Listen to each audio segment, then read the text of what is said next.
Hello दोस्तों, स्वागत है आपका। और मैं आ गया हूँ एक नई और स्टोरी लेके आपके सामने। तो आशा है कि आप लोगों को ये स्टोरी बहुत अच्छी और बहुत ही बढ़िया लगेगी। तो जैसा कि मैंने आपको एक शॉर्ट के थ्रू बताया था कि मैं एक स्टोरी लेके आऊँगा द्वारका सेक्टर 37 की, जो कि दिल्ली में पड़ता है। आप लोग एक फॉर जानते ही हो उस वांटेड हाउस को, जिस वांटेड हाउस के बारे में मैं आपको बताने वाला हूँ। तो ये कहानी मुझे मेरे दोस्त ने भेजी जिसके साथ ये रियल पे हो चुका है ऐसा। मतलब ये सब उसने देखा अपनी आंखों से, ऐसा होता हुआ उसने बताया है। मेरे दोस्त का नाम है अमित। उसने भेजी तो मैं स्टार्ट करता हूँ कहानी को। तो वो बताया था कि जब मैं छोटा था, बहुत ज़्यादा समथिंग की ऐसा होगा, 10 से 11 साल का होगा वो, जब वो छोटा था। तो उसके जस्ट उसके सामने एक घर था जिसमें दो कपल आ गए थे। और मतलब वो ज़्यादा वो सब मिडिल क्लास के थे, मिडिल क्लास से नीचे के थे वो। जो उसका हस्बैंड था वो दिहाड़ी दिहाड़ी पर जाता था, काम वगैरह करता था, जो भी उससे पैसे वगैरह मिला करते थे। तो वो उसमें झगड़ा होता रहता था हमेशा, मियाँ और बीवी में डेली का यही था झगड़ा होना। तो झगड़ा होता इसलिए था क्योंकि जो पैसे वो कमा के लाता था डेली के, उसमें से वो शराब वगैरह पी लिया करता था डेली। और जो जैसे मैंने 300 रुपये कहा उसने 100-150 रुपये की शराब पी ली। और जो बाकी का 100-150 रुपये बचा, उसमें से वो और डेली का उसका काम था, जो बच्चे थे उस मोहल्ले की सोसाइटी की, तो उनको कुछ ना कुछ खिलाता था वो। जैसे किसी ने बोल दिया कि मुझे ये खाना है, वो नहीं खाना है, तो वो खिला देते। जो कुछ पैसे बचे 150 रुपये वो घर लेके जाता था। इसी बात को लेकर उसकी वाइफ में हमेशा झगड़ा होता रहता था कि तुम इतने पैसे कमाते हो और जो बाकी पैसा जो थोड़ा बचता है उसमें से तुम बच्चों को खिला देती हो, और बचता पे कुछ है नहीं, और कैसे घर चलेगा, क्या खाएंगे। और उसी टाइम फेस्टिवल आने वाला था होली का, जैसा कि अभी भी आने वाला है, तो उस टाइम भी आने वाला था। तो उनके घर में राशन नहीं था, तो उसे होली की एक दिन पहले उसके घर में बहुत ज़्यादा लड़ाई वगैरह हो रही थी, बहुत ही ज़्यादा झगड़ा हो रहा था दोनों लोगों का। तो दोस्तों वाला कि मुझे ये सोच नहीं पड़ा झगड़े का। तो उसने सोचा शायद बच्चे वहाँ होली खेल रहे हैं, तो तुरंत निकला वहाँ से। तो वो वहाँ से तुरंत एकदम निकला, तो उसने वहाँ देखा कि इन दोनों का झगड़ा हो रहा बहुत ज़्यादा। तो फिर जो उसकी दादी मम्मी वगैरह थी, तो उसने तो बच्चा तो भीतर जा, तो उसको अंदर कर दिया। फिर उसका थोड़ी देर बाद फिर बहुत ज़्यादा जो शोर था वो बहुत ज़्यादा हो गया। तो उसने जब तुरंत बाहर जाके देखा, तो उसने देखा कि जो उसकी वाइफ थी वो बाहर किसी के चबूतरे पर जली पड़ी है। उसकी बॉडी 90% जल चुकी थी। और जो उसका हस्बैंड था वो वहाँ से निकल लिया था, वो भाग गया था वहाँ पर उनसे। वो ये जली कैसे थी इसका बाद में पता चला जब वो हॉस्पिटल वगैरह गई तो। लेकिन बट वो वहाँ से जब वो हॉस्पिटल गई तो उसने हॉस्पिटल 1-2 दिन रही होगी एडमिट, उसका तो उसकी वहाँ डेथ हो गई। जो उसकी मिट्टी वगैरह थी, तो आर पड़ोस के लोगों ने लाने नहीं दी, बोला कि हाँ बच्चे वगैरह भी है, तो हॉस्पिटल में वही जलवाती।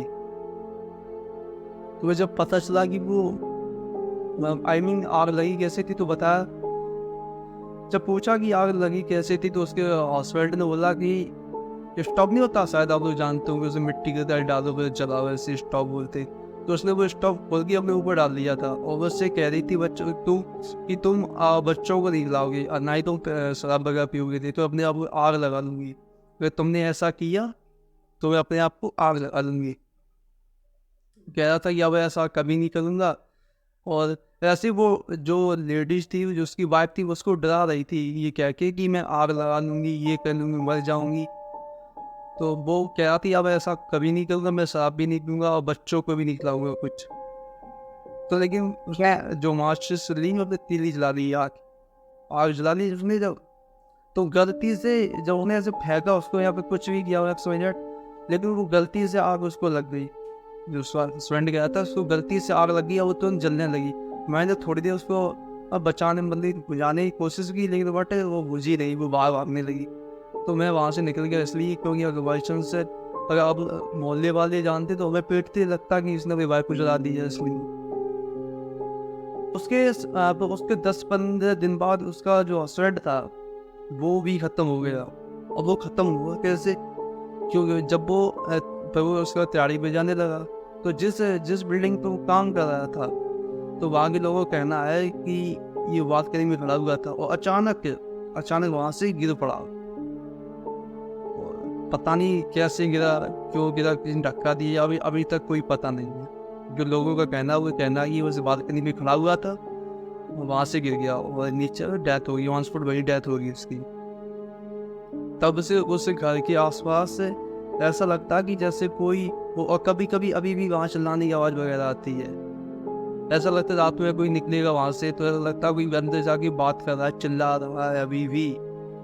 और मेरे दोस्त का कहना है कि दोस्त ने उसका बताया कि उसका थोड़ा जस्ट बगल में घर है, पीछे साइड है।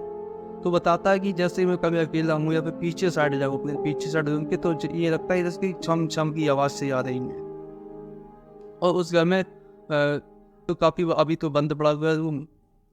उससे पहले जब उसमें कोई और रहने भी आए थे तो उनके साथ भी ऐसा हुआ था।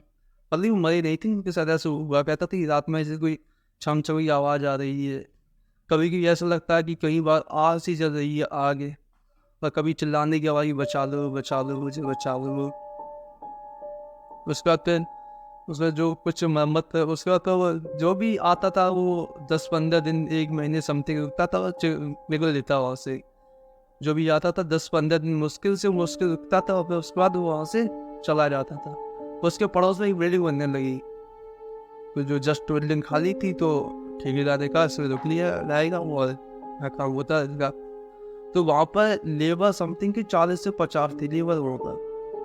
तो उनका कहना है कि रात में अगर बॉस यूज़ करता है तो वो फिर शायद ही है कि वो निकले रात में, फिर सुबह तो ये निकलता था या तो बेहोश पड़ा मिलता था या फिर उसका सर फटा कुछ। और वहाँ से 2-4 लेबर गिरी भी ऊपर छत से नीचे। जब से उसको बिल्कुल बंद कर रखा है, ना कोई आता ना कोई जाता है। और हाँ, अभी भी वहाँ से कभी कभी आवाज़ सी आती है, ऐसा लगता है कि जैसे अंदर आग जल रही हो, कोई चिल्ला रहा हो बचाओ बचाओ। और चमचम की आवाज़ तो वहाँ से आती रहती है हमेशा। जैसी रात हुई 10-11 बजे गली सुनसान हुई तो ऐसा लगता है कोई भाग रहा हो, चमचम की आवाज़ से आ रही है। और अभी घर वो बंद पड़ा हुआ है। और ये दिल्ली के सेक्टर 37 की कहानी है, जो भी दिल्ली से देख रहा हो वो देख ले जाके वहाँ सेक्टर 37 में पता कर लिए, वांटेड हाउस मिल जाएगा आपको। अभी भी बंद पड़ा हुआ है काफ़ी दिनों से, 15 से 20 साल होने आएंगे और खाली पड़ा हुआ है, कोई नहीं जाता वहाँ पर, ना कोई किराएदार ना कोई रहने के लिए। और शायद उसके अंदर भी कोई नहीं जाने की कोशिश करता हूँ। और बहुत से पैरानॉर्मल एक्टिविटीज़ जो इन्वेस्टिगेटर होते हैं तो उन्होंने चेक भी किया वहाँ जाके,